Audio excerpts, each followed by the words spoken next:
Hello all, welcome back to our channel. In this video, we are going to learn some interesting new sentences. ఈ 5 sentences ఇంగ్లీష్లో ఎలా చెప్పాలో మనం ఈ video ద్వారా తెలుసుకుందాం. ఓకే, స్కిప్ చేయకుండా వీడియోని స్టార్టింగ్ నుంచి ఎండ్ వరకు చూడటానికి అయితే ట్రై చేయండి. Okay, let's get in to the video. I ask 2 questions in the previous video. Okay, వాటి ఆన్సర్స్ ఏంటో మనం ఈ వీడియో ద్వారా తెలుసుకుందాం.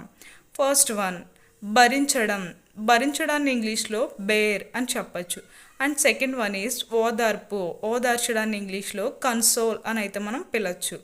ఓకే, ఫస్ట్ సెంటెన్స్ ఈజ్ నేను స్వీట్స్ చాలా తక్కువగా తింటాను, అందులోనూ అవి బాగా తీగా ఉన్నట్లయితే అస్సలు తినలేను. మనం చాలా తరచుగా వాడతాం, స్వీట్స్ ఎక్కువ మంది ఇష్టపడరు కదా, అప్పుడు ఎలాంటప్పుడు దీన్ని ఇంగ్లీష్లో ఎలా చెప్పాలి అంటే I eat very few sweets and if they are too sweet I can't eat them at all. I eat very few sweets and if they are too sweet I can't eat them at all. అస్సలు తినలేను అవి తీపిగా ఉంటే అని చెప్పచ్చు. And next one is నేను ఎప్పుడూ vote వేయలేదు. మనం చాలా సందర్భాల్లో యూజ్ చేస్తాం, ఎలక్షన్స్ కూడా జరిగాయి కదా రీసెంట్గా. నేను ఎప్పుడూ ఓటు వేయలేదు అని మీరు ఇంగ్లీష్లో ఎలా చెప్పాలి అంటే I have never caste my vote. I have never caste my vote అని చెప్పచ్చు. అదేవిధంగా నేను ఓటు వేయలేదు అని చెప్పాలి అంటే I didn't caste my vote. I didn't caste my vote అని చెప్పొచ్చు. క్యాస్ట్ అంటే వేయటం అనేది మీనింగ్. నెక్స్ట్ వన్ ఈజ్ ఆమె గయ్యాళి. మనం చాలా తరచుగా మాట్లాడుకుంటుంటాం, చాలామంది కోపంగా గొడవ ఆడుతూ రుసరుసలాడుతూ ఉంటారు అంత మాటికి.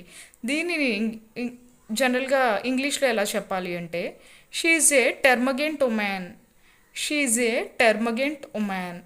టెర్మగెంట్ ఉమెన్ అంటే గయ్యాళి, రాక్షసి. ఒక విధంగా చెప్పాలి అంటే రంపి. రంపి అని మనం ఎక్కువగా యూజ్ చేస్తూ ఉంటాం కదా తెలుగులో, దీన్ని అలా చెప్పచ్చు. ఓకే, నెక్స్ట్ వన్ ఈజ్ మీ ఇంట్లో కరెంట్ ఉందా. జనరల్గా అడుగుతూ ఉంటాం కదా నైబర్స్ని ఎప్పుడైనా మనకి పవర్ లేకపోతే మీ ఇంట్లో కరెంట్ ఉందా అని. జనరల్గా దీన్ని ఇంగ్లీష్లో ఎలా చెప్పాలి అంటే do you have power supply in your house. Do you have power supply in your house అని చెప్పొచ్చు. అదేవిధంగా గంట క్రితమే కరెంట్ పోయింది అని మనం చెప్పాలి అంటే the power went off an hour ago. The power went off an hour ago అని చెప్పొచ్చు. నెక్స్ట్ వన్ ఈజ్ ఈ ఎన్నికల్లో ఎవరు గెలుస్తారు. ఇప్పుడు ఎలక్షన్స్ కూడా కంప్లీట్ అయ్యాయి ఏపీలో. మనం అనుకుంటూ ఉంటాం కదా ఎవరు గెలుస్తారని. దీన్ని ఇంగ్లీష్లో ఎలా చెప్పాలి అంటే who will win this elections లేదా హూ విన్స్ దిస్ ఎలక్షన్స్ అని మనం రెండు విధాలుగా కూడా చెప్పచ్చు. Okay guys, let's see what questions will be in this video. First one is గరిటే అండ్ నెక్స్ట్ వన్ ఈజ్ నోరు ఊరడం. నోరు ఊరుతూ ఉంటుంది కదా అలా. Okay, if you know the answers of these two questions, please do let me know in the comment section.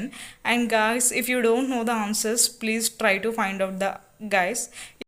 If you practice this kind of sentences daily, you will become a fluent and better English speaker sooner or later. And thanks for watching guys. If you are watching our channel for the first time, please do subscribe our channel and don't forget to hit the like button.